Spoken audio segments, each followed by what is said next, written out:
E aí pessoal, tudo bem? Voltando aqui para fazer as previsões desse sabadão de Copa do Mundo. Hoje 4 partidas, mas teremos logo cedo Holanda e Suécia, jogo às 2 horas. Teremos às 5 horas Alemanha e Costa do Marfim. Às 8 da noite teremos Equador e Curaçao. E à meia-noite teremos Japão e Tunísia. Pois é, Japão e Tunísia, curiosamente, vai ser o 10º jogo da história da Copa do Mundo. Jogo marcante, que vou começar falando com ele, já que estou aqui trajado. A seleção japonesa mostrou um ótimo nível de jogo na estreia contra a Holanda, contra a Tunísia, que na minha opinião foi o time com um nível mais baixo até aqui. Esse jogo tem um quê de imprevisibilidade pelo fato da Tunísia ter trocado de treinador na Copa do Mundo, né? 4ª vez apenas na história que isso aconteceu. Uma outra foi inclusive com o Carlos Alberto Parreira, quando treinava a Arábia Saudita em 1998.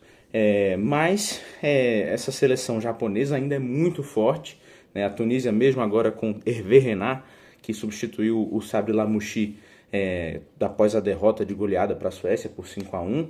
É uma Tunísia que pareceu muito pobre em ideias, que dependia pesadamente da bola parada, inclusive pouco conseguia construir no jogo, né? Tinha no Hannibal Mejbri a sua única seu único real mecanismo de segurar a bola, de contra-ataque, de um cara que pensa mais o jogo.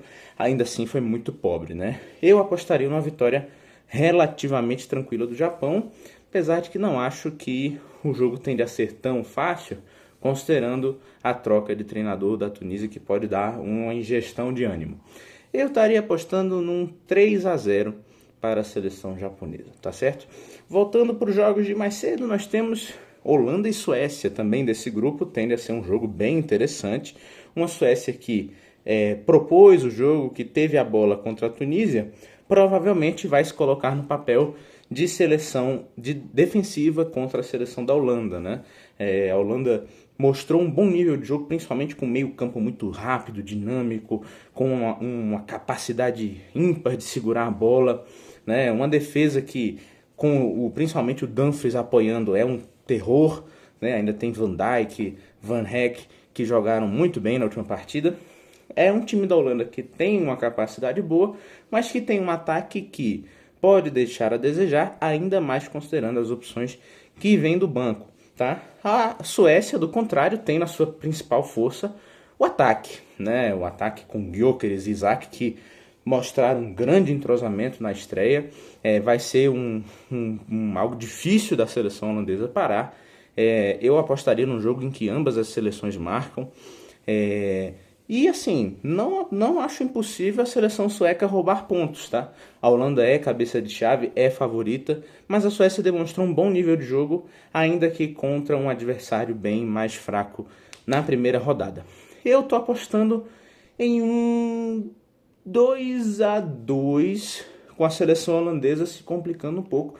Esse resultado deixaria a Suécia com um pé na classificação, né? E aí depois talvez tenhamos o jogo que pode ser o mais bonito de assistir, o mais interessante, que é a Alemanha e Costa do Marfim. Pois é, a seleção alemã que venceu por 7-1 Curaçao na estreia, uma Costa do Marfim que só venceu por 1-0, mas é um time que tem peças muitíssimo interessantes, principalmente no caso do Yan Diomandé. A Costa do Marfim tem um desfalque importante, que é o caso do El Wahri, né? Que teve um problema de visto, não vai poder jogar essa partida. É um desfalque importante, mas a Costa do Marfim tem outras boas peças de ataque, joga numa espécie de 4-2-4, né? No momento defensivo no 4-4-2, similar ao que nós vimos com a seleção brasileira contra Marrocos, não ontem contra o Haiti. É um time muito qualificado para contra-atacar, ainda mais considerando o perigo dos pontas que tem, né? Principalmente do Yan Diomandé na esquerda, mas ainda tem Nicolas Pepe, ainda tem Bazuma Nachouré, que fizeram boa partida na estreia.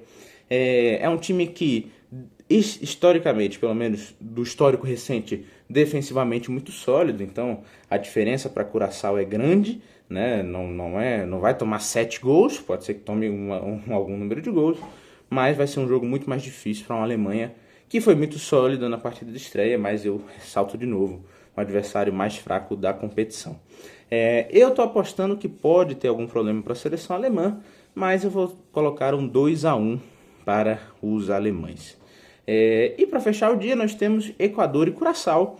Esse sim, uma seleção equatoriana que custa fazer gols, contra uma seleção de Curaçao que é muito valente, é muito corajosa, mas falta demais, né? Um time que tem pouquíssimo recurso. Provavelmente o Equador deve fazer seus primeiros gols nessa Copa do Mundo, né? Por enquanto, as únicas seleções que jogaram 2 vezes e não marcaram foram Haiti e Turquia, ambas já eliminadas, né? O Equador tem esse problema de marcar, mas eu acho que dessa vez pode dar uma deslanchada no ataque.